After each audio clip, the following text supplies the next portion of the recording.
जो जॉइंट का जो भी डैमेज होती है वो इरिपेरेबल होती है, क्योंकि कार्टिलेज आप नहीं ला सकते हैं।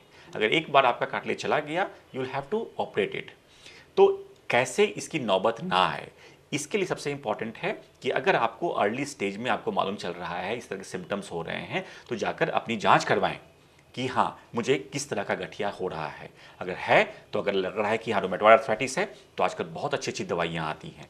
उस दवाइयों का अगर सेवन किया जाए तो बीमारी को उसी स्टेज पर आपको रोक देता है, उस बीमारी को आगे बढ़ने से हम लोग रोक सकते हैं। तो अगर ऑस्टियोआर्थराइटिस हो रही है तो प्रॉपर एक्सरसाइजेस से, कुछ लाइफस्टाइल मॉडिफिकेशन, जैसे हम लोग बोलते हैं कि after a certain age group आपको नीचे बैठने से बचना चाहिए।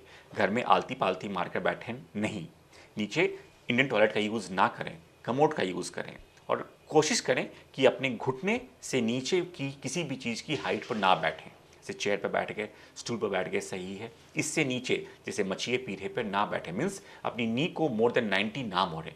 तो इन लाइफस्टाइल मॉडिफिकेशंस, कुछ quadriceps and hamstring strengthening exercises से ये बिल्कुल बिल्कुल ठीक हो सकता है। हाँ, अगर ये आगे बढ़ गया, आपकी जॉइंट्स में रेगुलर पेन होने रहती है, ट्राई कंपार्टमेंटल अर्थराइटिस, मतलब कि घुटने का 3 पार्ट, एक मीडियल पार्ट, एक लैटरल पार्ट, एक एंटीरियर पार्ट, अगर तीनों पार्ट में आपको पेन हो रही है, जॉइंट्स में डिफॉर्मिटीज़ आ जाती हैं। डिफॉर्मिटीज़ का मतलब होता है जॉइंट्स का टेढ़ापन। आप नॉर्मली देखिएगा जॉइंट्स सीधे रहते हैं घुटने, कुछ लोगों का अगर देखिए घुटना अंदर की तरफ मुड़ जाता है, इसको कहते हैं हम लोग वेरस डिफॉर्मिटीज़ बोलते हैं। कुछ लोगों का बाहर, यानी कि वैल्गस डिफॉर्मिटी। तो इस तरह का पेन और डिफॉर्मिटीज़ अगर हो जाती हैं, फिर उसको हम लोग करेक्ट नहीं कर सकते हैं विथ एक्सरसाइजेज एंड मेडिकेशंस, फिर आपको सर्जरी का सहारा लेना पड़ता है। सर्जरी भी सिर्फ जॉइंट रिप्लेसमेंट नहीं, सर्जरी के भी बहुत सारे विधाएं हैं। अगर आपका अर्ली स्टेज जैसे कि लेस देन 50 ईयर्स में अगर हो रही है और सिर्फ आपके जॉइंट्स का एक पार्ट खराब हो रहा होता है, तो हम लोग उसमें रिप्लेसमेंट नहीं करते हैं। हम लोग क्या करते हैं, हाई टिबल ऑस्टोमी कहते हैं, मतलब घुटने को जो टेढ़े हो गए हैं एक ऑस्टोमी कर एक प्लेट लगाकर सीधा कर देते हैं, ताकि आपकी जॉइंट स्ट्रेट रहे और आपको आगे फ्यूचर में जॉइंट रिप्लेसमेंट की जरूरत ना पड़े। और अगर एक ही पार्ट का होता है, चेंज भी करना होता है, तो हम लोग सिर्फ और सिर्फ एक ही पार्ट का ऑपरेशन करते हैं, हम लोग पार्शियल नी रिप्लेसमेंट कहते हैं। लेकिन अगर तीनों पार्ट जॉइंट के सारे पार्ट्स में इन्वॉल्वमेंट हो जाती है, फिर हम लोग टोटल नी रिप्लेसमेंट का सहारा लेते हैं। हाँ डॉक्टर साहब, ये भी मिथ है कि रिप्लेसमेंट जो है, जॉइंट का रिप्लेसमेंट वो सफल नहीं होता है। जैसे कहा जाता है वाजपेयी जी के नी नहीं सब मतलब ऑपरेशन सफल रहा, तो आम आदमी कैसे सफल होगा? उन्होंने भी अपना नी का ऑपरेशन एम्स में करवाया था।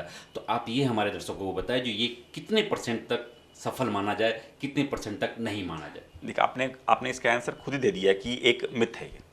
तो ये मिथ का आप कुछ नहीं कर सकते हैं, ठीक है ना, कितने लोगों को समझा पाइएगा। और मैं हमेशा इस बात को हर पेशेंट को समझाता हूँ। जब मैं पहली बार यहाँ आया तो भी बहुत सारे लोग मुझसे यही पूछते थे कि वाजपेयी जी का नहीं चला तो मेरा क्या चलेगा।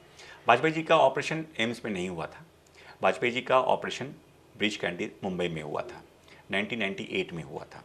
करने वाला दुनिया का सबसे अच्छा आदमी था और अभी भी he is still the best, he is my teacher, Ranaut sir. उन्होंने किया था ऑपरेशन। देखिए समस्या क्या है, वाजपेयी जी का ऑपरेशन किया गया था। आप अगर आज मोबाइल हर किसी के पास है, 1998 के बाद आप मोबाइल में यूट्यूब खोलिएगा, यूट्यूब में डालिएगा Vajpayee ji flag hosting 100 2000 2001 2, you will get the videos. यानी कि चल कर गए होंगे तभी झंडा फहराए होंगे। उसके बाद क्या हुआ, क्या किसी ने जानने की कोशिश की?